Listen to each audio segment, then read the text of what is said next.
ओम भगवद्वर्यमा सन्नो इंद्रो बृहस्पतिः सन्नो विष्णुरुक्रमः नमो ब्रह्मणे नमस्ते वायो त्वमेव प्रत्यक्षं ब्रह्मासि त्वामेव प्रत्यक्षं ब्रह्म वदिष्यामि ऋतं वदिष्यामि सत्यं वदिष्यामि तन्मामवतु तद्वक्तारमवतु मामवतु वक्तारम् ओम शांति शांति शांति। ओम शंकरं शंकराचार्यं केशवं बादरायणं सूत्रभाष्यकृतौ वन्दे भगवन्तौ पुनः पुनः। ईश्वरो गुरुरात्मेति मूर्तिभेदविभागिने व्योमवद्व्याप्तदेहाय दक्षिणामूर्तये नमः। गुरुर्ब्रह्मा गुरुर्विष्णु गुरुर्देवो महेश्वरः गुरुः साक्षात् परं ब्रह्म तस्मै श्री गुरवे नमः। सशङ्खचक्रं सकिरीटकुण्डलं सपीतवस्त्रं सरसीरुहेक्षणं सहारवक्षस्थलकौस्तुभश्रियं नमामि विष्णुं शिरसा चतुर्भुजम्। नारायणं नमस्कृत्य नरं चैव नरोत्तमं देवीं सरस्वतीं व्यासं ततो जयमुदीरये। मूकं करोति वाचालं पङ्गुं लङ्घयते गिरिं यत्कृपातमहं वन्दे परमानन्दमाधवं। सच्चिदानन्दरूपाय विश्वोत्पत्त्यादिहेतवे तापत्रय विनाशाय श्रीकृष्णाय वयं नमः। बोलिए सच्चिदानंद भगवान की जय। गुरुदेव महाराज की जय। श्रीमद् भागवत महापुराण की जय। ओम नमः पार्वती पतये हर हर महादेव। श्रीमन्नारायण नारायण नारायण श्रीमन्नारायण श्रीमन्नारायण नारायण नारायण श्रीमन्नारायण भजमन्नारायण नारायण नारायण भजमन्नारायण भक्ति नारायण नारायण नारायण भक्ति नारायण श्रीमन्नारायण नारायण नारायण श्रीमन्नारायण लक्ष्मी नारायण नारायण नारायण लक्ष्मी नारायण श्रीमन्नारायण नारायण नारायण श्रीमन्नारायण सत्यनारायण नारायण नारायण सत्यनारायण श्रीमन्नारायण नारायण नारायण श्रीमन्नारायण सूर्य नारायण नारायण नारायण सूर्य नारायण श्रीमन्नारायण नारायण नारायण श्रीमन्नारायण सत्यनारायण नारायण नारायण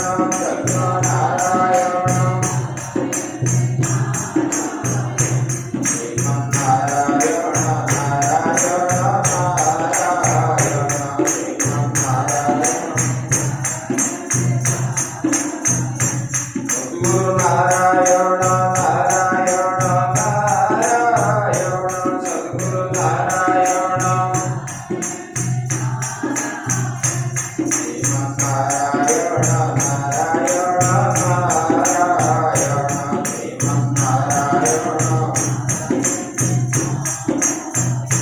भगवन्नारायण नारायण नारायण भगवन्नारायण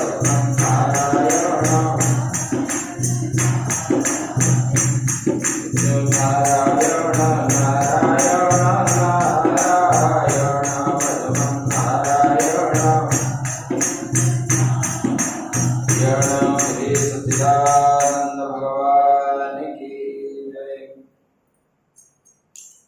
तो हम लोग कल जो है श्रवण किए थे, परीक्षित महाराज ने कलियुग को दमन किया था, उनके साथ युद्ध किए और उनको जो है बंदी बना लिए।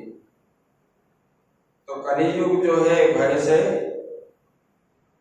कांप उठा और परीक्षित महाराज उसी समय जम के समान तैयार हो गए थे मारने के लिए। तो कलियुग ने उनको देखकर के भयभीत हो गया और बोलने लगा, भगवान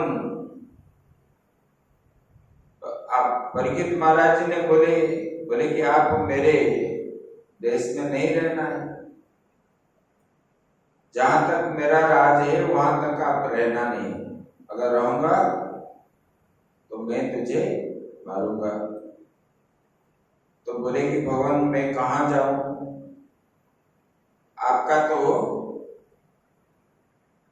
पूरे संसार पृथ्वी में आपका शासन है, मैं फिर कहां जाऊं।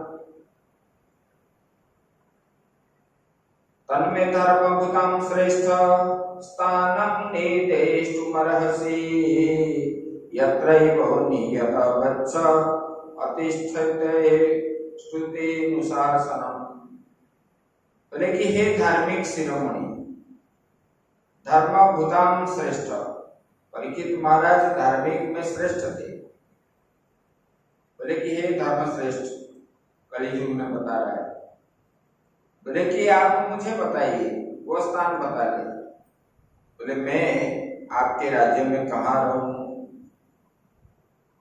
आतिष्ठम तेनु शासनम, बोले कि भगवान आपकी आज्ञा का मैं पालन करता हुआ स्थिर होकर के रह सकूं, आप वो स्थान मुझे बता दीजिए।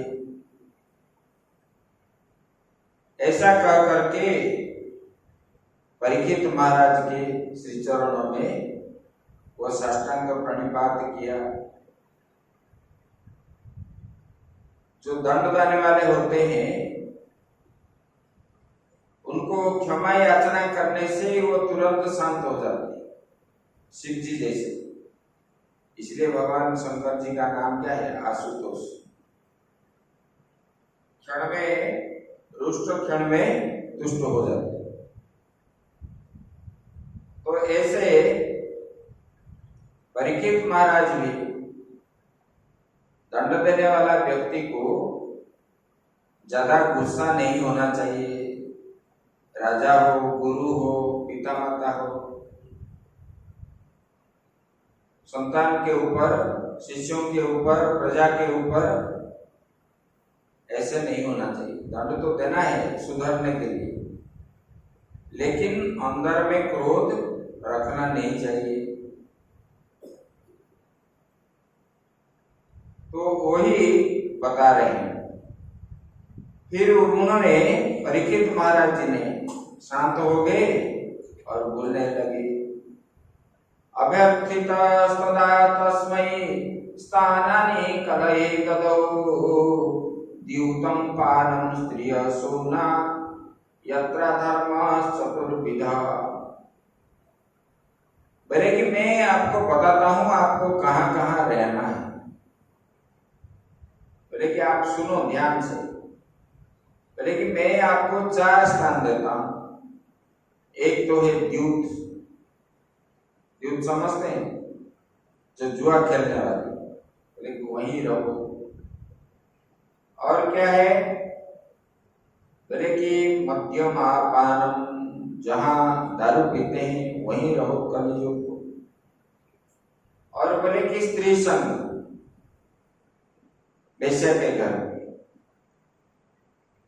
और हिंसा, बोले कि ये 4 स्थान में आप रहो। इस प्रकार उन्होंने निवास 4 स्थान बता दिए, द्यूत में, मद्यपान में, स्त्री संग में और हिंसा में। ये 4 स्थान बता दिए। और फिर कली ने और एक स्थान मांगा, लेकिन भगवान और एक स्थान मुझे दीजिए। जब वो मांगने लगा तब उन्होंने सुवर्ण को दिए, बोले कि सोना जहां है वहां तुम रहोगे। देखो ये सब कली का झगड़े का स्थान है, जितना बताया।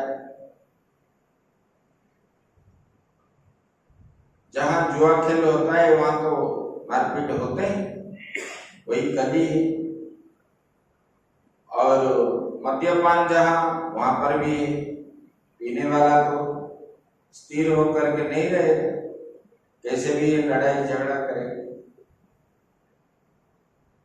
और स्त्री संग, वो भी झगड़ा ही स्थान है। और हिंसा जहां पर होते हैं, मारपीट आदि होते हैं, वहीं हिंसा मतलब किसी को मारना, यही हिंसा है। और सोना, जिनके पास धन है, वहीं कली सृष्टि धन की वजह से सब हो रहा है ना। अशांति कैसे? धन की वजह से। तो ये जो 5 स्थान दिए, 5 स्थान दे करके बोले कि तुम ठहरो ये 5 स्थान, और बाकी कहीं भी नहीं रहना है। ऐसा बोल करके परीक्षित महाराज चले गए।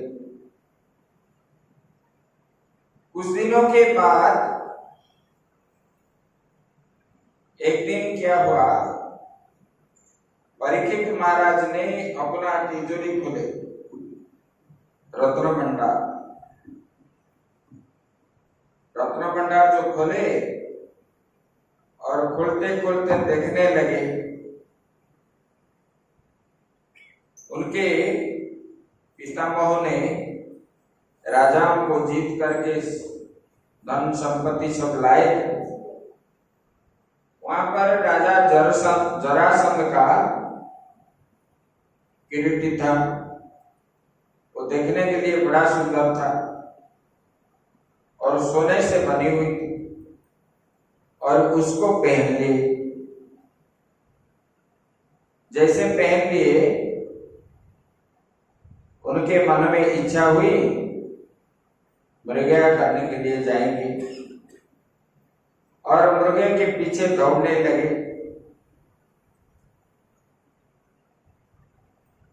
जब दौड़ने लगे, जाते जाते उनको भूख भी लगने लगी और प्यास भी लगने लगी, और घोर जंगल के अंदर घुस गए। और वहां एक कुटिया उनको दिखाई पड़ा, और कुटिया के अंदर गए। वहां जब गए, एक संतनी वहां पर बैठे थे,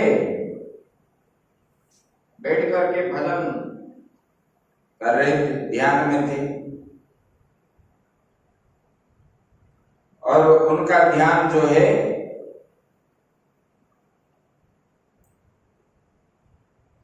परमात्मा में लीन थे। उन्होंने, शरीर का ज्ञान उनको नहीं था, संसार का ज्ञान भी नहीं रहा जब ध्यान में बैठते हैं। तो ऐसे समीक ऋषि बैठे थे ध्यान में। उसी समय राजा ने आया, और राजा आकर के परीक्षित महाराज जी ने बोलने लगे, पानी चाहिए, पानी मांगने लगे। तब ऋषि सुने नहीं, क्योंकि वो तो जागृत अवस्था में नहीं थे और उनको बड़ा गुस्सा आया। वो क्रोध करने वाले नहीं थे, बहुत शांत थे, प्रजावत्सल थे और ब्राह्मण भक्त भी थे परीक्षित महाराज। लेकिन सोने का मुकुट जो धारण किए, इसकी वजह से उनके मन में क्रोध आ गया, क्योंकि कलियुग उसमें प्रवेश कर लिया है परीक्षित महाराज जी के अंदर। परीक्षित महाराज क्या आजकल भी देखो, सोना पहनने वाले जो होते हैं उसके मन में अहंकार आदि होता है। मैंने इतना पहना रखा है, मेरे पास इतना है, बोलते हैं कि नहीं बोलते? बोलते हैं। तो उनके मन में क्रोध आ गया और उन्होंने 2-3 बार बुलाए, जब नहीं सुने,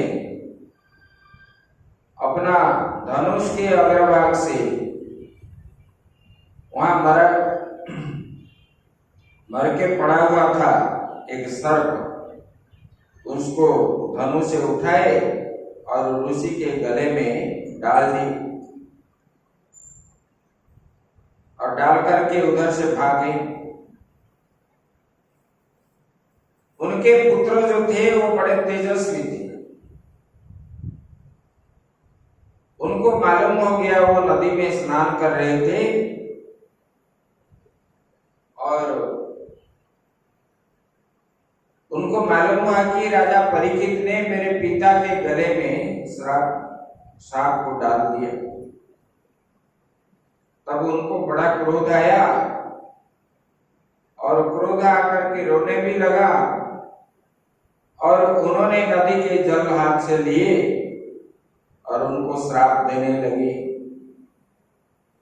राजा होकर के महात्मा ब्राह्मण को असम्मान करते हैं और पशु जैसे बुद्धि आपको हो जाती है अहंकार की वजह से। इसलिए तुम्हारा यह अहंकार आपको जो है 7 दिन के अंदर तक्षक नाग आपको डसेगा, ऐसे श्राप दे दी। देखो, हर प्राणी का मृत्यु जो है 7 दिन के अंदर ही होता है। रविवार से लेकर के शनिवार तक 7 दिन, किसी ना किसी एक दिन जो है ये 7 दिन के अंदर ही होता है। जब श्राप दिए, फिर स्नान करके आए नदी से और अपने पिता को देखने लगे, बैठे हुए हैं और गले में डाले हुए सर्प डाला हुआ है। तब वो देख करके जोर जोर से रोने लगे। जब रोने का आवाज ऋषि सुने, बहुत समय के बाद उन्होंने आंखें खोली। आंख खोलने के बाद देखे उनके गले में मरा हुआ एक सर्प पड़ा है। तब उनको निकाल करके फेंक दिए और पुत्र को पूछने लगे, इसलिए आप रो रहे हो, कारण क्या है? तुमको किसी ने मारा है? किसी ने गाली दिया है? बोले कि नहीं। बोले फिर क्यों रो रहे हो? बोले कि पिताजी आप बैठे थे ध्यान में, उस समय राजा परीक्षित आए और उन्होंने आपको मांगे पानी, जब आपको सुने नहीं तब आपके गले में उन्होंने ये मरा हुआ सर्प डाल करके चले गए।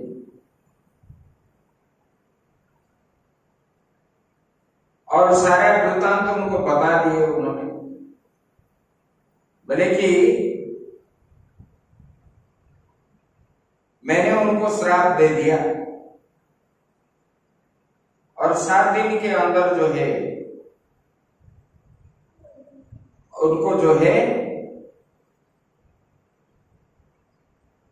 तक्षक नाग डसेगा ऐसा मैंने साप दिया।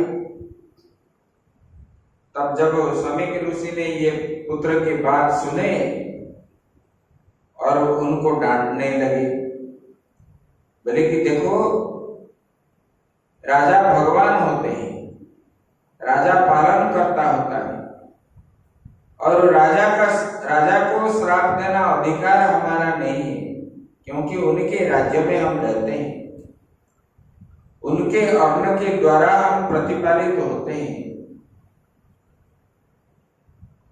तो इसलिए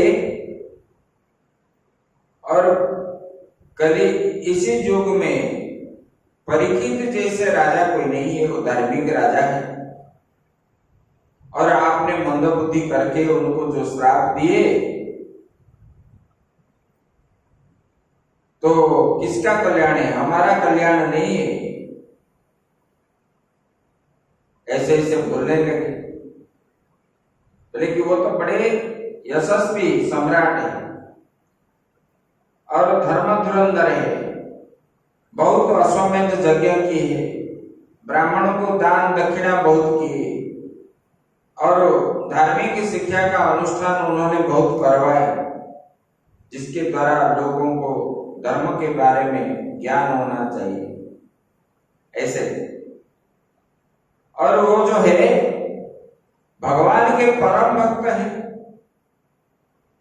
और भगवान के भक्तों को बदला लेने के लिए तुमने उनको श्राप दी।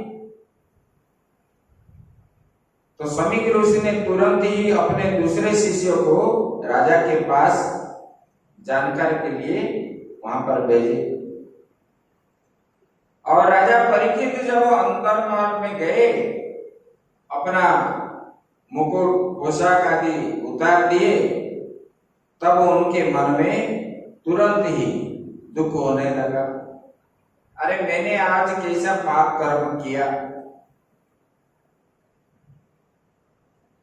बोले कि मैंने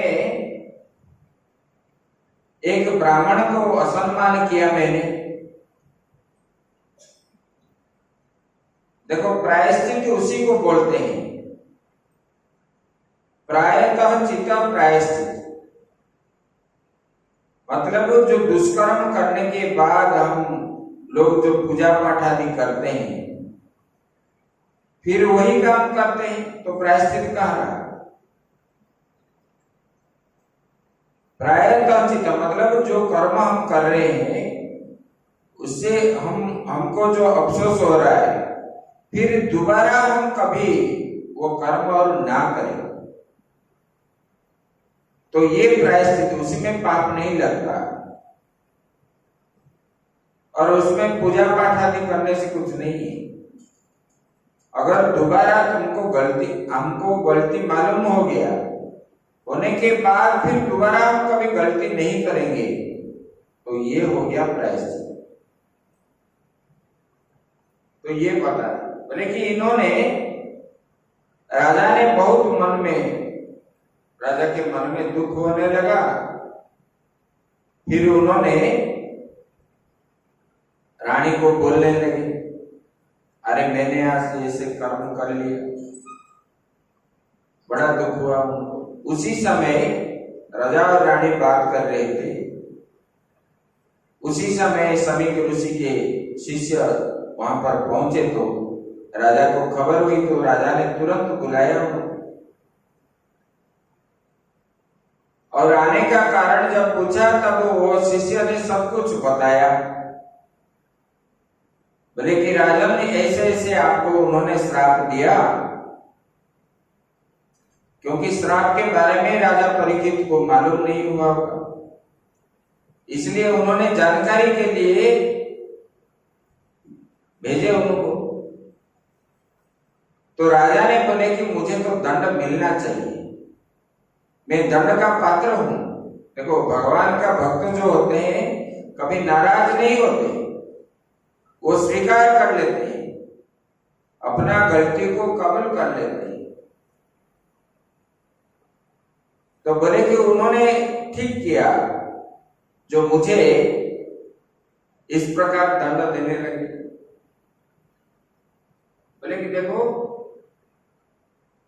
सचिन्तयन्निथामाथा शृणुतु सचिन्तयन्मथा शृणोत्यथा मुने सुतोक्तो ऋतितितिक्षकास्य। बोले कि देखो, परीक्षित महाराज ने सोचे, बोले कि हम जो है ये संसार के बंधन से आसक्ति होकर के हम ये कर्म कर रहे हैं, और मैं बहुत दिनों से ये संसार के प्रति आसक्ति हो गया था। अच्छा हुआ ये श्राप मिला, अभी संसार में छोड़ूंगा। तब उन्होंने अपने पुत्र को, मंत्री परिषद आदि सबको बुला करके अपने पुत्र जन्मेजय को राज्याभिषेक करके राजा रानी से आज्ञा लेकर के, क्योंकि वन में जाने का समय जो है बताते हैं, अगर घर में पत्नी हो, वानप्रस्थ में अगर जाना है, गृहस्थ जीवन के बाद वानप्रस्थी। आजकल कोई वानप्रस्थ नहीं है, आजकल तो घर ही छोड़ते नहीं, वानप्रस्थ कहां से है। तो वानप्रस्थ जीवन में जब जाते हैं, पत्नी की अगर इच्छा हुई तो साथ में जा सकते, नहीं तो बच्चों के साथ हो रहे। तो अकेले ही परीक्षित महाराज जी ने चल पड़े। इतना बड़ा राज्य, धन संपत्ति दौलत सब कुछ छोड़ दी, और जो है राजपाट सब छोड़ करके साधारण वस्त्र पहन करके गंगा किनारे पहुंच गए। इसको बोलते हैं त्याग। जिनके पास है, होने पर भी वो नहीं चाहता है, जिसके पास नहीं है वो बोलेगा कि मैं नहीं चाहता हूं, वो त्याग नहीं है। होने पर भी जो नहीं ग्रहण करता उसको बोलते हैं त्याग। त्यागे न अमृतत्व मानेसु, त्यागने से ही मोक्षों को प्राप्त होता है, बिना त्यागे कुछ नहीं होता। त्यागो ही परमो धर्म बताते हैं। तो राजा ने जब इस प्रकार छोड़ करके गंगा किनारे पहुंचे, वहां पर बहुत बड़े बड़े साधु संत पहुंच गए आकर। 80,000 संत एकत्रित हो गए, क्योंकि उन लोगों को मालूम था परीक्षित महाराज जी जब आएंगे वहां पर सुखदेव जी भी आएंगे, और परीक्षित महाराज जी को उपदेश करेंगे। ये सब ज्ञान उनको था, इसलिए सब लोग इकट्ठा हो गए। और वहां पर इकट्ठा होकर के ये परीक्षित महाराज जी ने उन लोगों को कहे, अहो वयं धन्यतमार्पणं महता मनोग्रहणीयशीला राज्ञां कुलं ब्राह्मणपाददशोश्चात् दूरात् विशिष्टं बत गृह्यकर्म। उन्होंने बोले कि मैं भी राजा हूं, और मैं निरंतर देह गय में आसक्ति रहने के कारण मैं पाप रूप ही हो गया हूं। ये मैं हूं, मैं मेरा है, इस प्रकार भावना से निरंतर मैंने, जब से मुझे शरीर मिला अभी तक मैं और मेरापन होने के कारण ही ये संसार के प्रति मैं आसक्ति हो गया, और इससे स्वयं भगवान ही ब्राह्मण के शाप के रूप में मुझ पर कृपा करने के लिए पधारे। जो श्राप दिया है वो भगवान के रूप में ही आए हैं, क्योंकि वो सोच रहे थे कि देखो ये भगवान से ही ये सृष्टि उत्पन्न हुई, और सब कुछ भगवान ही करते हैं।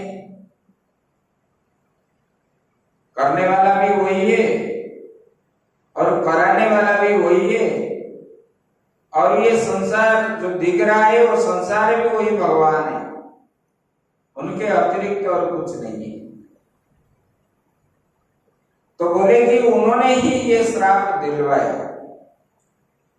और ब्राह्मण बन करके वही भगवान ने ही आए मुझे मेरा कल्याण करने के लिए, क्योंकि मैंने ये अनित्य संसार को नित्य मान करके, राजा मान करके जो बैठा था अभिमान करके, इसको छुड़ाने के लिए मेरा अभिमान कैसे चूर चूर हो जाए। जैसे किसी बच्चे को बीमार हो तो मां ने वो बच्चे का विभिन्न प्रकार के दवाई ला करके वो देती है, ऐसे भगवान भी माता जैसे सब भक्तों का ख्याल रखते हैं और भक्त अभक्त सबका। इसलिए उन्होंने मुझे ये दवाई चाहिए, इसी प्रकार उन्होंने मुझे संसार का जो रोग था मेरे पास, वो रोग को छुड़ाने के लिए भगवान ने ही ब्राह्मण रूप में आए और मुझे श्राप देने लगे। बोले कि मैंने ये संसार, यह साप जो है वैराग्य उत्पन्न करने वाला है, क्योंकि ये राजपाट में मुझे मेरा वैराग्य कैसे हो, इसलिए उन्होंने श्राप दिए। क्योंकि इस प्रकार के श्राप से संसार आसक्त पुरुष भयभीत होकर विरक्त हो जाए, इसलिए भगवान ने मुझे ये श्राप दिलवाए। और देखो, मैंने जब संसार छोड़ करके यहाँ आया, सब कुछ छोड़ करके उनके शरणापन्न में, और मैं आते ही इतने सारे संतों का दर्शन हुआ, क्योंकि संतों तो साक्षात भगवान ही होते हैं, चलने फिरने वाले। इतने संतों का मुझे मेरा दर्शन हुआ और सब संतों को साष्टांग दंडवत किए, पूजन आदि किए। और इस समय जो है घूमते घूमते सुखदेव जी आकर के वहां पहुंच गए।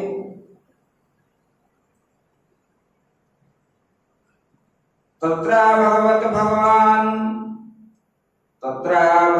भगवान व्यासपुत्रो यत्र छयागामटमानोत्पन्नपक्ष्यः। बोले कि वहां पर व्यासपुत्र सुखदेव जी ने वहां पर आकर के पहुंच गए, उसी स्वेच्छा से विचरण करने वाले ऐसे। और व्यासनंदन भगवान सुखदेव जी महाराज वहां पर प्रकट हो गए। बोले कि उनके पास ना कोई वर्णाश्रम का चिन्ह भी था, कुछ भी नहीं था, और उन्होंने आत्मबुद्धि से, आत्मा की अनुभूति से आत्मा का ही चिंतन करते और हर समय संतुष्ट रहते। वहां पर जब पहुंच गए, सब ऋषि मुनि, उन्हीं से वृद्ध वाले, ये तो बहुत छोटे हैं, 16-17 साल का है, और कोई ऋषि मुनि जो थे वशिष्ठ आदि, ये तो सृष्टि के प्रारंभ से, इनको 80,000 साल है, इनको 1,00,000 साल है, इस प्रकार के साधु संत वृद्ध खड़े हो गए और सुखदेव जी को प्रणाम करने लगे। इसलिए किसको प्रणाम किया जाता है? उनके अंदर जो ज्ञान है, त्याग है, वैराग्य है, उसको प्रणाम किया जाता है। भगवान का भक्त हो और त्याग वैराग्य हो। भक्त हो करके अंदर अगर त्याग वैराग्य नहीं है, भक्त जो होते हैं कभी लड़ाई झगड़ा नहीं करते, किसी वस्तु से आसक्ति नहीं होते, ना धन संपत्ति भी चाहते हैं, ना वो चाहते कि मुझे ये मिल जाए, वो मिल जाए, वो मिल जाए, उपाधि मिल जाए, क्योंकि वो जानते हैं अनित्यानि शरीराणि विभवो नैव शाश्वतः नित्यं सन्निहितो मृत्यु कर्तव्यो धर्म संग्रह। जिनको ये ज्ञान हुआ ये शरीर नित्य नहीं है, एक ना एक दिन जो है जाना पड़ेगा, इसलिए ये अनित्य है। जन्म होने से मृत्यु,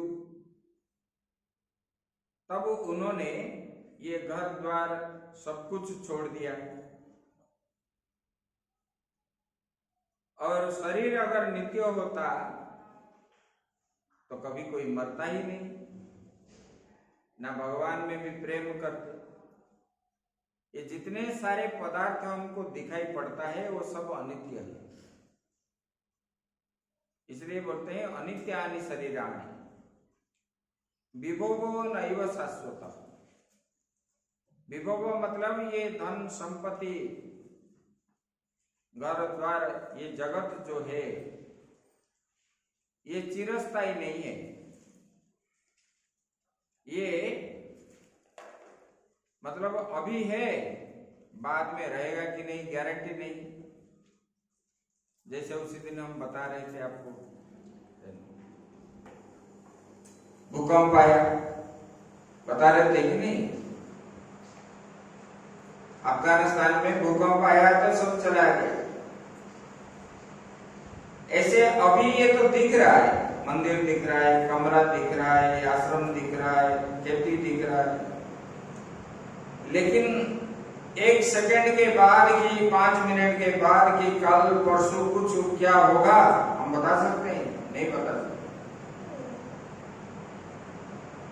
आज है, कल नहीं भी रह सकता है, इसलिए ये अनित्य है, क्योंकि ये बनाया हुआ है, ये एक ना एक दिन टूटेगा।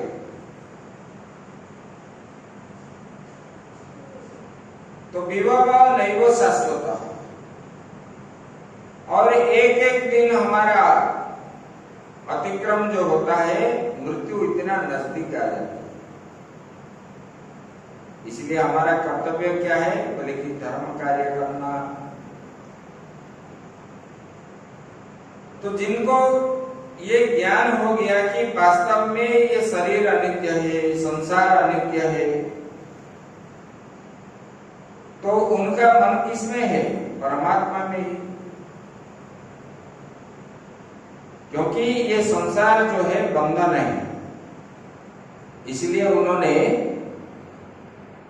ज्ञानी पुरुष घर द्वार धन संपत्ति दौलत आदि छोड़ करके एकांत वास करते हैं।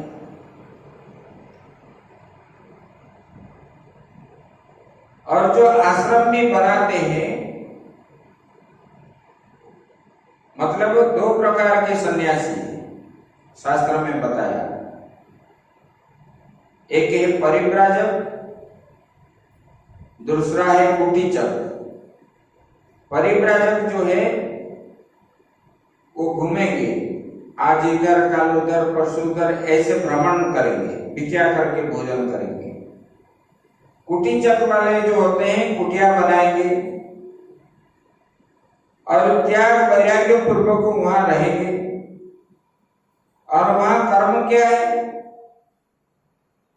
शास्त्रों का ज्ञान दिलाएंगे सबको, लेकिन त्याग वैराग्य में रहना चाहिए। काम क्रोध लोभ मोह आदि से दूर रहना है, तब जाके उनका संन्यास जीवन सफल होता है। ऐसे विरक्त होकर रहते हैं। ऐसे भी सुखदेव जी महाराज ऐसे थे परिव्राजक, वो तो जन्म से ही त्यागी है, गर्भ से निकले नहीं। आप लोग सुन रहे थे, बोले कि अगर मुझे भगवान को दिखाओगे तब मैं बाहर आऊंगा। तब व्यासदेव जी ने उनको भगवान को बुलाया, भगवान के साथ उन्होंने संकल्प किए, बोले कि आपका माया मैं बाहर आने के बाद आपके माया मुझे जैसे स्पर्श नहीं करेगा तब मैं बाहर आऊंगा। तब भगवान ने हाँ किए तो तब जन्म हुए, और होते ही उन्होंने अनुपेत अपेत कृत्यम, नाभि छेदन आदि नहीं हुआ था, वो कर्म आदि संस्कार जंगल की ओर दौड़ पड़े। ऐसे विरक्त महात्मा जब आए तब बड़े बड़े संत आदि खड़े हो गए और उनको स्वागत किए, उच्च आसन पर बैठाए। राजा ने उनको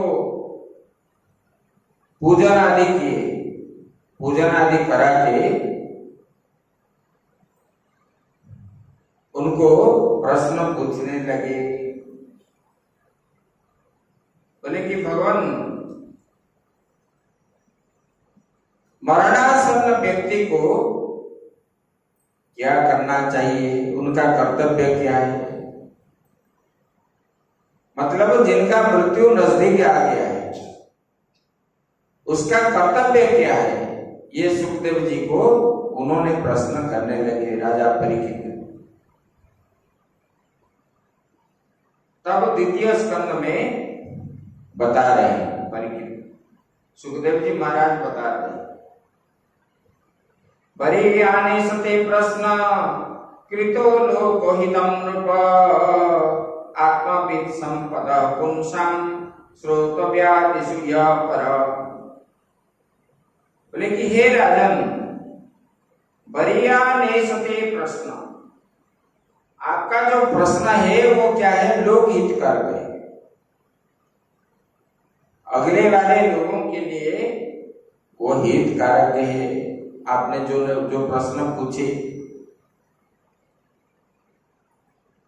बोले कि जितनी भी बातें सुनने, स्मरण करने में, कीर्तन करने की है, उस सब में यह श्रेष्ठ प्रश्न आप पूछे।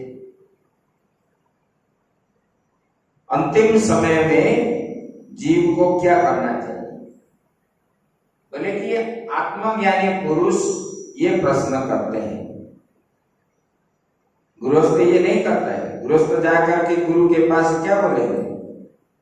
भगवान, मेरा लड़की की शादी नहीं हो रही है, बेटे का नौकरी नहीं हो रहा है, बिजनेस ठीक से नहीं चल रहा है।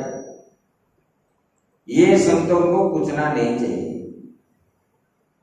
संतों के पास किस लिए जाना है? शास्त्र में बताया, मैं नहीं बता रहा हूं, शास्त्र में बताया। संतों के पास इसलिए जाते हैं, ये संसार दुख का कारण है, और दुख का कारण होने के इसलिए हमारा कर्तव्य क्या है? हम ये सांसारिक दुख से हमको निवृत्ति कैसे मिले, मेरा आत्मा का कल्याण कैसे हो, ऐसे प्रश्न पूछना चाहिए। तब जो है गुरु करना आपका सार्थक बन जाता है। गुरु भी शिष्यों को जो भी कर्म बताएंगे उसी में आत्मा के कल्याण के लिए उपदेश भी जो करेंगे, उनका मुक्ति के लिए कितना भजन करते बताते हैं। जो गुरु आत्मा के कल्याण करने के लिए उपदेश नहीं करता है, वो गुरु नहीं है। जो माता, इसमें आएगा आपको आगे,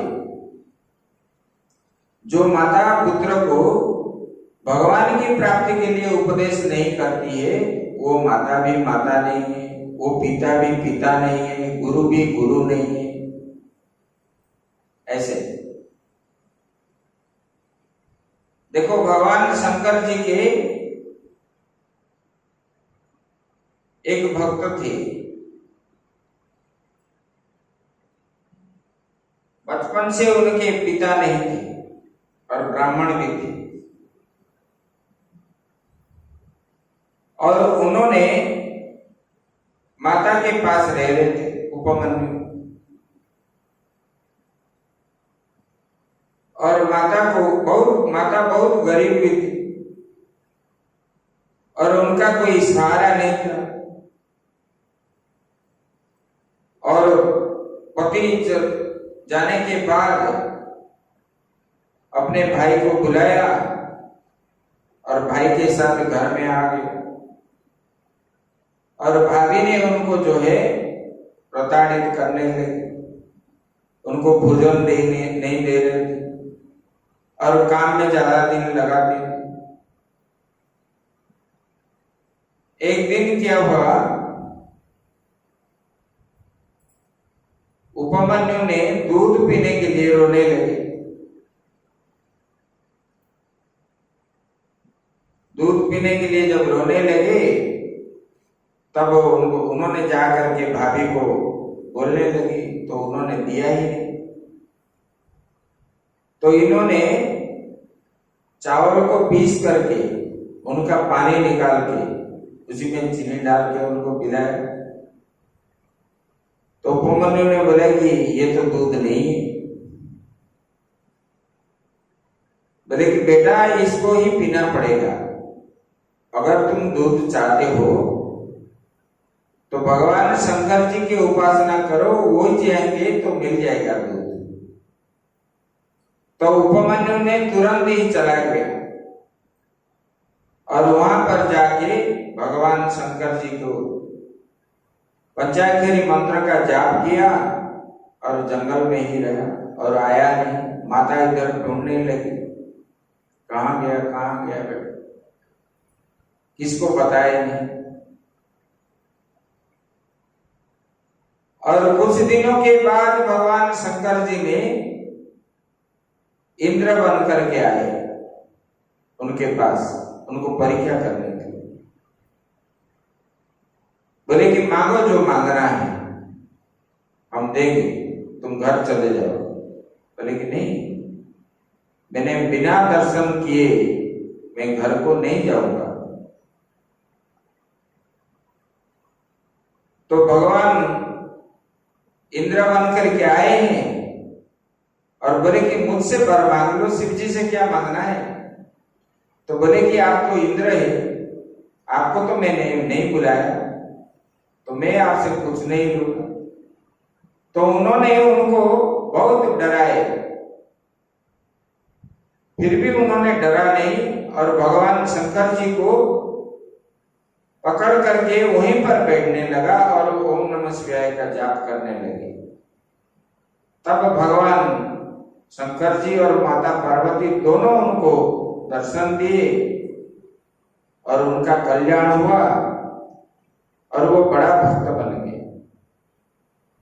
ऐसे जहां भगवान की कृपा पात्र जो है, देखो माता का उपदेश जो है पुत्र के कल्याण के लिए होना चाहिए, पैसा के लिए नहीं है। पैसा तो है, अरे कुत्ते गौ ये सब जो है सुअर आदि पेट भरते हैं कि नहीं भरते। तो जन्म हुआ मतलब उनका जो है सब कुछ रूटीन उनको बन गया है, कहाँ खाना है, कहाँ पीना है, कहाँ रहना है। हम भी यहाँ जो है, यहाँ अपना दाना पानी है तो यहाँ हम है, यहाँ नहीं है तो एक क्षण भी हम रह नहीं पाएंगे। ये सब ऊपर वाले का निर्देश है, चाहे आप भी हो, चाहे मैं भी हूं, वो भी हो, कोई भी हो। जहां जहां लिखा हुआ है वहां पर वो रस्सी ऐसे खींच के ले जाएगी।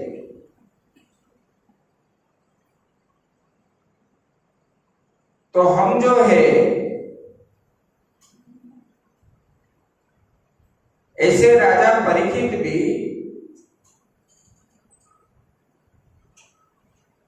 वहां पर जो प्रश्न किए तो सुखदेव जी ने बोले कि देखो राजन, आपने जो प्रश्न किया वो लोक कल्याण के लिए, क्योंकि लोग राजा जो होते हैं प्रजा का कल्याण की इच्छा से करते हैं, प्रजा का कल्याण हो, प्रजा कैसे सुखी रहे, मेरे लिए ही मैं ये करूंगा, ऐसा भगवान के भक्त जो है स्वार्थी नहीं बनते। भगवान के भक्त जो होते हैं सबके ऊपर उनका अनुग्रह रहता है। तो इन्होंने बोले देखो, श्रोतव्यादि निराजेन्द्र निर्णम संति सहस्रश उपस्यता आत्मतत्वम गृहेषु गृहमेदिनाम। बोले कि हे राजन, जो गृहस्थ घर के काम धंधे में उलझे हुए अपने स्वरूप को नहीं जानते, उनके लिए हजार बातें कहते सुनते एवं सोचने करने की रहती है, उसका सारी उम्र ऐसे बीत जाती है, फिर भी जो है उसका नींद नहीं खुलती। अज्ञान निद्रा से गृहस्थ जीवन व्यतीत करने वाले लोग क्या करते हैं? धन संपत्ति उपाधि इसके ऊपर ही चलते हैं, हाय पैसा करते हैं कि नहीं करते? कभी बोलते हैं हम भगवान को बुलाएं, भगवान के पास जाए, भगवान हमको ले ले, भगवान का दर्शन करे, ये नहीं जानते। तो यही बता रहे बोले कि ये धन की हाय या कुटुंबियों को भरण पोषण में ही उनका जीवन समाप्त हो जाता है। तब उनका जो है अंतिम जीवन में वो क्या करता है, जीवन भर जो करता है अंतिम में वही याद आता है मरने के समय। अरे मैं मर जाऊंगा तो मेरा ये पोता कैसे चल रहेगा, पोती कैसे रहेगी, इन लोगों को भोजन कौन खिलाएगा, ऐसे वही सब चिंतन आएगा, भगवान का ध्यान नहीं आएगा। अंत काले च मामेव स्वरण मुक्त्वा कले परम, भगवान ने बताया ना, अंतिम समय में जो मेरा भजन करता है, मेरा ही दर्शन करता है, मेरा लीलाओं का श्रवण करता है, वो मुझे ही प्राप्त होता है। लेकिन अंतिम समय में जीवन भर किया हुआ जो कर्म जो है, ये कर्म के द्वारा बंधे हुए जीव उसी को ही वो देखता है। जैसे हम जो चीज करके आए हैं रात्रि को सोने के बाद स्वप्नों में उसी को ही देखते हैं, इसी प्रकार जब शय्याशायी हो जाता है वो ही सोचता है, अरे मैंने इतने कष्ट से ये घर को बनाया, ये घर कैसे रहेगा, मैं जाने के बाद ये बच्चे उजाड़ देंगे। इस प्रकार चिंतन उनके मन में विपरीत चिंतन ही आएगा। उस समय अगर कोई बोलेगा कि भगवान का चिंतन करो, वो आपके ऊपर गुस्सा भी हो जाएगा। एक बार हम लोग गांव में गए थे,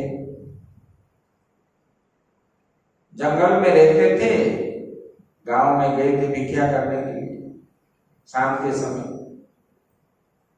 और वहां एक व्यक्ति ने हमको बोले कि स्वामी जी आप तो आए गांव को भिक्षा करने के लिए, अच्छा हुआ। और एक हमारे गांव से बहुत दिन से पड़ा है, अंतिम समय हो गया, कम से कम आपका भी दर्शन हो जाए तो वो शायद चली जाएगी।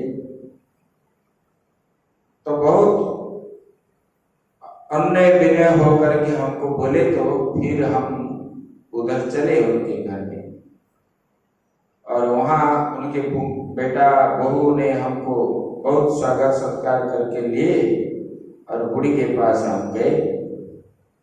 हम पूछने लगे, उन्होंने बताया माताजी ये स्वामी जी आए हैं, उन्होंने हमारे तरफ देखा ही नहीं। और हमने बोले कि आप भजन करते हो, भगवान का याद करो। बोले कि उसको याद करने से मुझे क्या मिलेगा, उल्टा प्रश्न हमको पूछने लगे। देखो अंतिम समय में किस भावना होते है, और वो हर समय जो है पोता कहाँ गया, पोती कहाँ गई, पैसा है, ये खाना है, वो खाना है, बहू को डांटना, पुत्र को फटकारना, इस प्रकार उनका स्वभाव चल रही। और मैंने उनके पुत्र को बोलने लगा, वो जैसे भी है आप एक काम करो, यहाँ पर आप भागवत एक अध्याय 10वें स्कंद का पाठ करते चलो, उनको श्रवण भी हो जाएगा। तो बोले कि स्वामी जी आप शुरू कर दीजिए, मैं हर दिन गाऊंगा। तो फिर मैंने एक श्लोक आरंभ करने के लिए बैठे थे, वो इतना चिल्लाने लगी, हमको उधर से भगा दिया। तो अंतिम समय में इस प्रकार के भाव होते हैं। बोले कि जो आदत बन गई है ना सारा जीवन, ऐसे सुखदेव जी बता रहे हैं। बोले कि देखो संसार में जिन्हें अपना अत्यंत घनिष्ठ संबंध कहा जाता है, वो क्या है? स्त्री है, पुत्र है, अपना शरीर है। ये शरीर की वजह से अपने अंदर क्या है? राग द्वेष आदि होता है कि नहीं? ये शरीर की वजह से मैं इतना काम कर रही हूं, बोलते हो कि नहीं बोलते हो? मैं खाया भी नहीं हूं, ये क्या नहीं, वो क्या नहीं। शरीर को लेकर के राग द्वेष आदि घर में जो कलह आदि होता है, शरीर को लेकर के अभिमान करते हो, शरीर को लेकर के राग द्वेष होता है। गर्व, अहंकार, राग द्वेष, ये सब किसमें? शरीर से, धन संपत्ति से, उपाधि को लेकर के ही जीव करता रहता है। लेकिन वास्तव में ये रहने वाला है क्या? ये शरीर जो है रोग का घर है। वह आया ना, महात्मा में आया, बोले कि ये शरीर क्या है? बोले कि मल मूत्र का भंडार है। अस्ति स्तंभं स्नायुबद्धं मांस शोणितलेपितं चर्मावनंदं दुर्गंधं पात्रमुद्रा पुरीशयो। जिस शरीर को लेकर के आप राग द्वेष करते हो, ये शरीर के अंदर क्या क्या माल मसाला है जानते हो कि नहीं जानते हो? अस्थि स्तंभम, हड्डियों के द्वारा ये शरीर गड़ा हुआ है, खड़ा है शरीर। किसमें? हड्डी में। स्नायु के द्वारा, नाड़ियों के द्वारा ये आबद्ध है। और मांस जो है उनके लिपा हुआ है, जैसे हम लोग हमारा सीमेंट से प्लास्टर हुआ है, इसी प्रकार। और चर्म के द्वारा ये आबद्ध हुआ है, इसको आबद्ध करके रखा है चर्म। और इसमें, इसके अंदर माल मसाला क्या है? बोले कि पात्र मूत्रा पुरी शयो। इसके अंदर क्या है? मल भी है, मूत्र भी है, पूज है, कफ है, ये सब है। मतलब आपके लेट्रिन का सेप्टिक टंकी जो है, ये शरीर भी ऐसा ही है। 2 दिन आप स्नान नहीं करोगे तो आपका क्या अंदर से सुगंध निकलता है? निकलती है? बोलो, दुर्गंध ही दुर्गंध है। इसके अंदर जो निकलता है सुगंध चीज कुछ भी नहीं है, दुर्गंध ही, वर्ज्य वस्तु है, फेंकने का चीज, रखने का चीज नहीं है। तो बोले कि ये क्या है? बोले कि ये नरक का भंडार है। और इसको लेकर के हम लोग क्या करते हैं? राग द्वेष हिंसा आदि करते हैं शरीर को लेकर के। अरे मैंने इतना काम कर दिया, आज दिन भर फुर्सत नहीं मिले, बल्कि गुस्सा हो जाते हो। घर में होते हो कि नहीं? लोग बताएं तो ज्यादा होते हैं किसी घर में।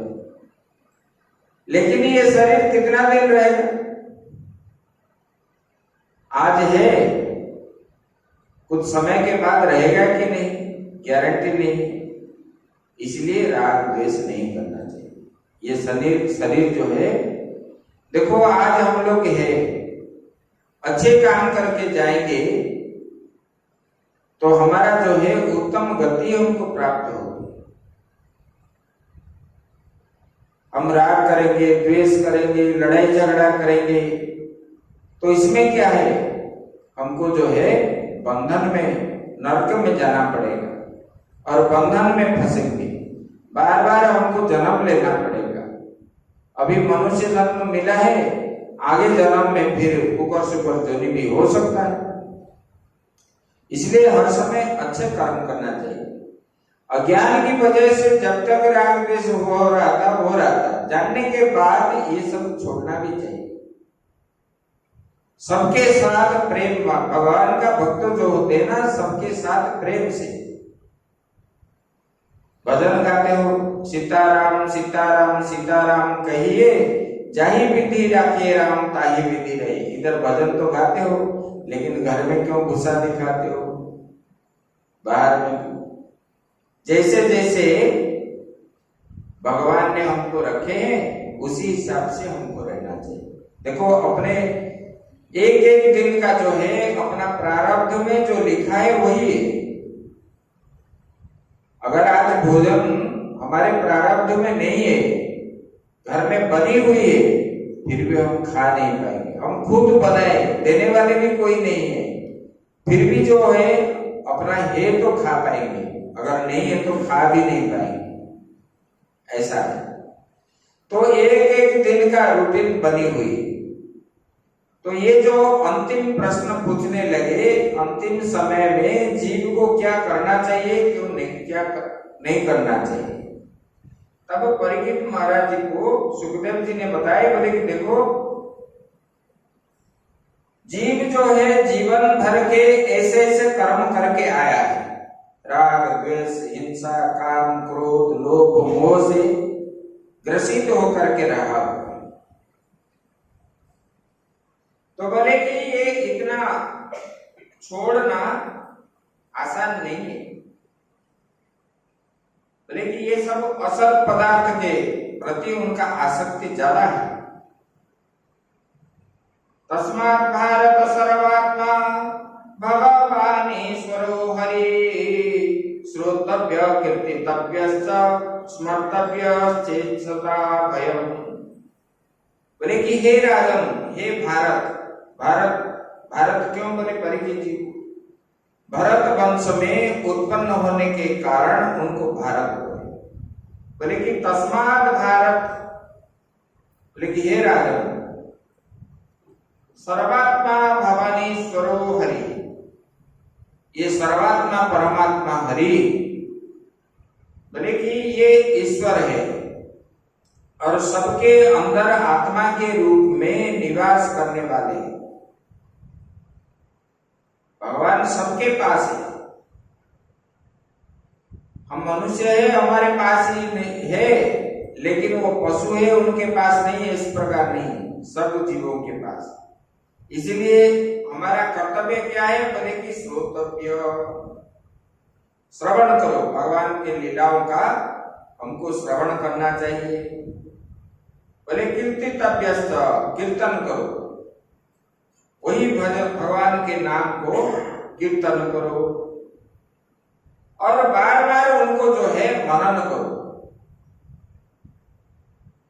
अभी आज कर लेंगे, कल छोड़ देंगे।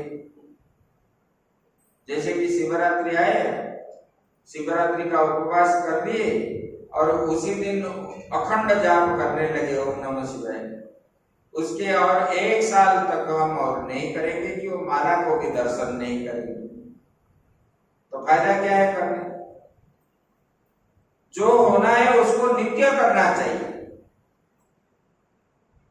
आज कर दिए, कल छोड़ देंगे, फिर परसों करेंगे, फिर नरसों करेंगे, फिर छोड़ दिए, ऐसा नहीं है। जो भी होना चाहिए नित्य होना चाहिए। देखो, प्रत्येक व्यक्ति रोज गुरुमाला जो है 11 माला जपना चाहिए। 11 माला नहीं जपने से दोष लगता है। और उसके बाद ही भोजन करना चाहिए।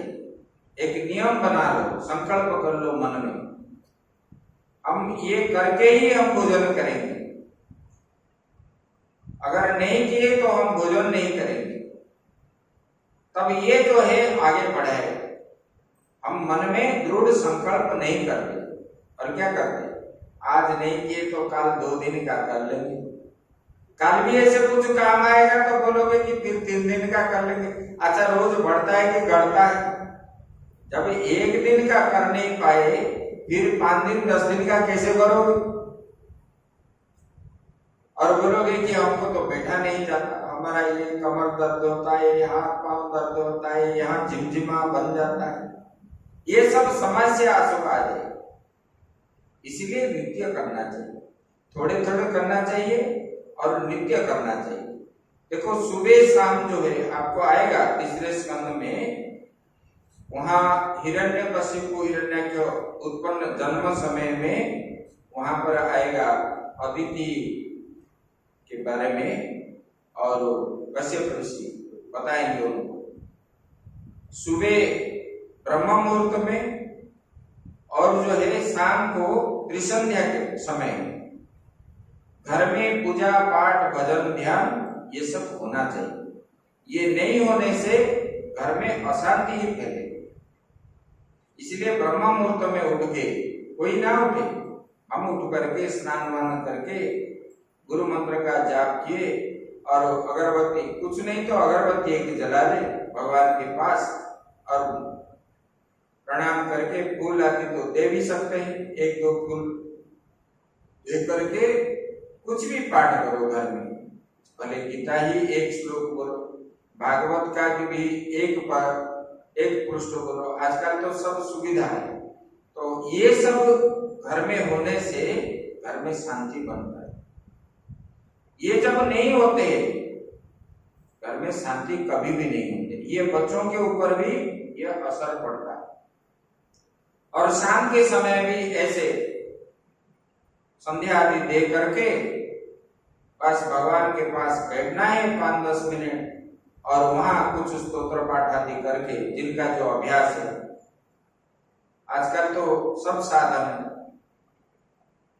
आजकल क्या करते, संध्या के समय भजन क्या करोगे, मोबाइल में लगे रहो, गेम खेलो, ये करोगे वो करोगे, तो उसको कैसे समय मिलता है? इसलिए ये सब जो है करना चाहिए और करने से असर क्या होगा आगे सब आएगा। और ये सुखदेव जी बता रहे हैं, बोले कि देखो भगवान की लीलाओं का श्रवण करना चाहिए, कीर्तन करना चाहिए, स्मरण करना चाहिए बारंबार, तब जाके जो हम जाएंगे जिस दिन इसी लोक से परलोक, वो जो किया हुआ कर्म ये सब जाएगा ना, ये यहाँ का कमाया हुआ धन जाएगा, ना पुत्र पुत्रादि जाएंगे, कोई भी नहीं जाने वाला है, उपाधि भी नहीं जाएगा।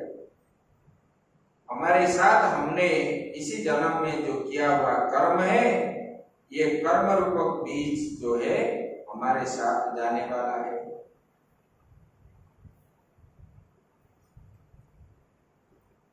प्रायेण मुनयो राजन् निवृत्ता विदिदेशे तथा निर्गुण्यस्था रमन्ते स्म गुणानुकथने हरे। बोले कि हे भगवान, हे राजन, प्रायेण मुनयो राजन निवृत्ता, बोले कि जो निर्गुण रूप स्वरूप में स्थित है, जो विधि निषेध किया है, जो नियम मना किया है शास्त्र में, उसी को जो है मर्यादा को लांघ चुके हैं वे बड़े बड़े ऋषि मुनि भी प्राय भगवान के अनंत कल्याणमय गुणों को वर्णन में रमे रहते हैं। बोले कि शास्त्र में जो बताया गया उसी को श्रवण करके ऋषि मुनि भी वो भगवान का भजन ध्यान आदि करते हैं और उनका ही चिंतन करना चाहिए, मनन करना चाहिए बार बार, तब जाके अंतिम समय में ये सब हमारे साथ जाएगा। अंतकाले तु पुरुष आगते गतसाध्वस चिद्याद संग शस्त्रेण स्पृहं देहे नुचेयचतम। बोले कि मृत्यु का समय आने पर मनुष्य घबरा नहीं चाहिए, घबराना नहीं चाहिए, बल्कि उसे चाहिए कि वैराग्य शस्त्र से असंग शस्त्रेण दृढ़ेन चित्वा, वैराग्य शस्त्र के द्वारा शरीर और उससे संबंध जो है रखने वाला प्रीति ममता को काट देना चाहिए। मतलब जैसे घर द्वार सब कुछ छोड़ करके चले जाते हैं, ऐसे मरने से पहले जब जान लो कि मेरा और ज्यादा दिन जीना नहीं है, तब सबके प्रति आसक्ति काट देना चाहिए। घर में रह करके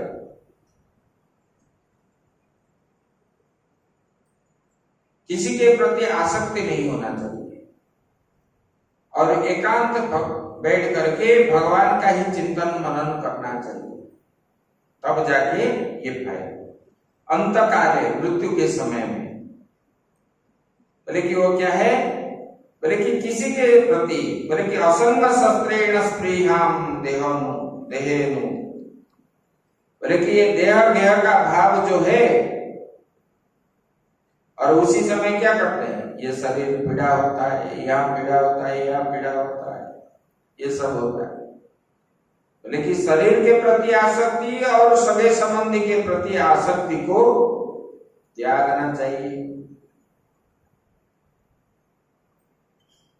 अभ्यसेन मनसा शुद्धम त्रिभुत ब्रह्माक्षरम परम मन यच्छेजित श्वासो ब्रह्म बीजम अभिस्मरन्। बोले कि अभ्यसन, बोले कि देखो, बोले कि ये अभ्यास के द्वारा, बोले कि उसको क्या है, बोले कि तीन शुद्धम त्रिवृत्त ब्रह्माक्षरम, मतलब ओंकार का, अकार का, उकार का, मकार का चिंतन करना चाहिए। बोले कि वही मन ही मन जो है जप करे और प्राणवायु को अपने बस में करे, मन का दमन करे। मन चाहेगा ये खाना है, वहां जाना है, वहां जाना है, बुढ़ापा में ज्यादा मन करेगा, 50-60 के बाद मन जो है ज्यादा करेगा, तो मन को हम दमन करना चाहिए। मतलब एक स्थान में ही रहना चाहिए। घूमने फिरने से भगवान का भजन छूटता है, ज्यादा हम बात करने से मन चंचल हो जाता है। युक्ताहार विहारस्य बता रहे भगवान गीता, बोले कि कम खाना चाहिए, ज्यादा खाओगे तो नींद आ जाएगी, आलसी भी वृद्धि होगी, भजन नहीं होगा। कम खाना चाहिए, कम घूमना चाहिए। ज्यादा घूमोगे, घूमने का समय जो जो दृश्य आप देखोगे वही दृश्य जो है भजन ध्यान के समय आपको दर्शन हो, भगवान का दर्शन नहीं हो, यही बता रहे। और ज्यादा बोलना भी नहीं, मौन रहना चाहिए। कम से कम दिन में 1 घंटा, 1.5 घंटा, 2 घंटा ऐसे नियम करो, हम बोलेंगे नहीं। और इधर मौन रहोगे, इधर उधर की बात चिंतन करोगे, फायदा भी नहीं। मौन रह करके भगवान का ही भजन करो, तब जो है उसमें फायदा है। अंतिम समय में ये सब करना चाहिए, जीव मात्र के तो करना चाहिए, लेकिन घर गृहस्थी में जिनके बाल बच्चे छोटे हैं, कुछ कर्म करना पड़ता है, उन लोगों के लिए ये साधन थोड़ा बहुत, फिर भी जब समय मिलता है ये सब करने से अच्छा है, ये अभ्यास रह जाता है। ऐसे बाद में बता रहे हैं कि बोले कि भगवान के सामने बैठ जाओ, बोले कैसे बैठोगे? बोले कि जितासनो जिता श्वास, आसन को जीतना है। आसन को जीतना है मतलब ज्यादा समय एक आसन में बैठना है। आसन सिद्ध हो गया मतलब 3 घंटा बैठने के बाद आसन, उसी को आसन बोलते हैं। ये हाथ पैर हिलाना ये नहीं है, ये तो योग है। शरीर ठीक रखने के लिए कि ये आसन हम करते हैं। आसन जो है एक स्थान में बिना हिले डुले 3 घंटा बैठोगे तब जो है उसको आसन बोलते। बुढ़ापा में नहीं होगा, कम उम्र वाले के लिए ये जो है हो सकता है। तो 3 घंटा बैठ गए, बोले कि उसको क्या करना है? आसन को जीतना है और श्वास को जीतना है, मतलब प्राणायाम आदि करना है और अपने इंद्रियों को अपने बस में करना है। क्योंकि इंद्रियाणि प्रमादीनि हरन्ति प्रसवं मनः, ये इंद्रिया बड़ा प्रमादीनी है। मन को इधर लेंगे उधर लेंगे उधर लेंगे। कोई इंद्रिय बोलेगा कि मुझे खाना है, कोई इंद्रिय बोलेगा कि मुझे देखना है, कोई बोलेगा कि मुझे सुनना है। तो मन क्या है? उधर उधर भागता। इसलिए सब इंद्रियों को अपने बस में रखना है, तब जाके मन स्थिर होता है। बोले स्थूल भगवतो रूपः, भगवान का स्थूल रूप को मतलब आसन को जीतना है, श्वास को जीतना है। इंद्रियों को जीतने के बाद मन जब एकाग्र हो जाता है तब अपने सामने जो है भगवान का स्थूल रूप को देखना है। आज्ञा चक्र में मतलब भगवान का ये जो फोटो चित्र है ये स्थूल रूप, इसको देखना है। बोले कि उसके क्या है? बोले कि भगवान का उसी रूप को दर्शन करके पादार बिंद से मुखार बिंद तक, मुखार बिंद से पादार बिंद तक चिंतन करना चाहिए। एक एक अंग को चिंतन करना चाहिए। बार बार चिंतन जब करोगे बैठ गए मूर्ति के सामने, तब जो है भगवान आपको प्राप्त हो जाएंगे। आगे कपिल भगवान ने माता देवहूति को बताएंगे भक्ति योग। बोले कैसे बैठना है? बोले भगवान का अंग को चिंतन करना है। यहां भी बता रहे, बोले कि ये जो है पहले पैरों के अंगूठा के नख को चिंतन करना है भगवान। बोले कि भगवान के ये नख से गंगा जी निकले हुए, और ये गंगा जी जो है सारा संसार को पवित्र करने वाली, और भगवान का नख इस प्रकार ऐसा है, कितना दिव्य है, सुंदर है, मुक्ति देने वाला है। ऐसे फिर जो है पैरों को चिंतन करना है। कैसे? इस पैरों के द्वारा भगवान ने पूरा स्वर्ग और मर्त्य जो है ब्रह्मलोक तक भगवान ने नाप लिए थे इस पैरों से, उसको चिंतन करना चाहिए। फिर जो है घुटने को चिंतन करना है, फिर कमर को चिंतन करना है, भगवान के वस्त्रों को चिंतन करना है। देखो कैसे वस्त्र पहन रखे, पीला पीला वस्त्र, और कितना सुंदर है। भगवान का आंख को चिंतन करना है, उनका आंख कितना सुंदर है, कमल फूल के जैसे। और छाती में कौस्तुभ मणि को चिंतन करना है। बिना धागे से माला है भगवान, बिना धागे से। आप लोग माला डालते हो तो धागा है, भगवान के माले में धागा नहीं। ऐसे ऐसे भगवान का दिव्य रूप को चिंतन करते करते बैठे 2-3 घंटा बैठोगे तो अपने आप भगवान अंदर आ जाएंगे। भगवान वही बाहर नहीं है, अपने से ही निकल आएंगे। यही बता रहे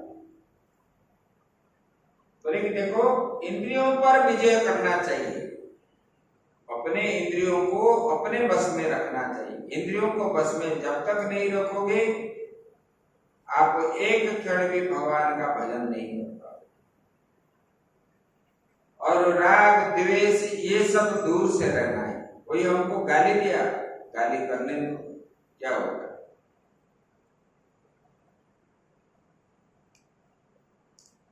आप चुप रहोगे तो उसको पाप लगेगा। कोई आपको गाली दे रहा है कि मार रहा है, आप चुप रहोगे तो दोष उनको लगेगा, और आप कुछ बोलोगे वो पाप तो उनको लगेगा, लेकिन जितना लगना चाहिए इतना नहीं लगेगा, आधा हो जाएगा। इसलिए हर समय जो है भगवान के भक्त जो होते हैं सहनशील होते हैं। शीतोष्ण सुख दुखेषु, भगवान ने बताया ना, मानवो मानवो तुल्यो तुल्यो मित्रारि पक्षो। भगवान के भक्तों को ना मान है ना अपमान है। ये मान अपमान को सब एक जैसे मानते हैं। उनका मित्र कोई नहीं है, शत्रु भी कोई नहीं है, सब एक जैसे। हम मित्र और विरोधी हम सोचने के कारण ही हमारा जो है शत्रु मित्र आदि बनते हैं। तो इसलिए ये बता रहे बोले कि देखो भगवान का ऐसे शरीर को बार बार चिंतन करने से और पादार बिंद से मुखार बिंद तक चिंतन करते करते भगवान का चिंतन करोगे तब जो है ये आपको जो है ये संसार में ये भगवान ने ही ये चराचर सृष्टि को बनाया, ब्रह्मा जी को बनाया, जितने गंधर्व है, देवता है, नागलोक है, मनुष्य लोग है, और ऊपर 7 लोग नीचे 7 लोग उन्होंने बनाया, और सबके लिए सुविधा भगवान ने बनाई है। ये सब भगवान के सामने बैठ करके भगवान का ये सब चिंतन करते करते जाओगे तो संसार की ओर मन नहीं जाएगा। आप जैसे आंख बंद करके बैठोगे तो आपको जो है सारा संसार आपको आंख में दिखेगा। तो भगवान की लीलाओं का चिंतन करोगे तो ये जो है मन में एक साथ 2 क्रिया नहीं होती। अगर भगवान का चिंतन करोगे संसार नहीं आएगा, अगर संसार चिंतन करोगे तो भगवान नहीं आएंगे। तो इसलिए बोलते हैं कि भगवान ये चिंता मन कैसे एकाग्रता होगा भगवान के भजन करने के लिए, इसका उपाय ये बता रहे। आगे की बात हम कल करेंगे। ओम पूर्णमदः पूर्णमिदं पूर्णात् पूर्णमुदच्यते पूर्णस्य पूर्णमादाय पूर्णमेवावशिष्यते। ओम शांति शांति शांति।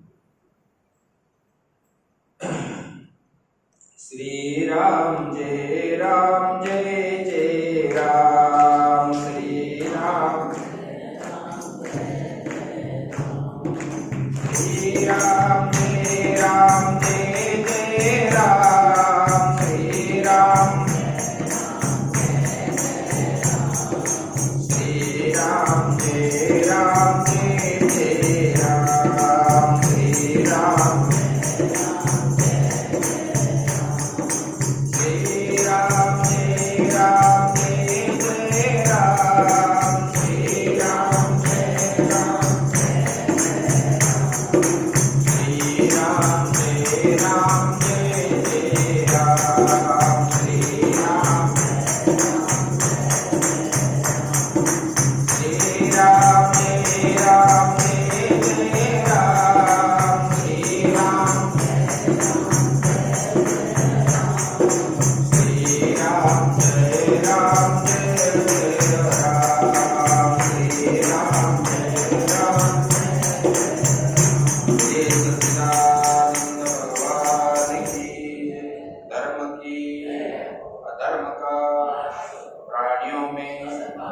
विश्व का गौ माता की, गौ हत्या गंगा जमुना मैया की, नर्मदा मैया की, बद्री विश्वाल भगवान की,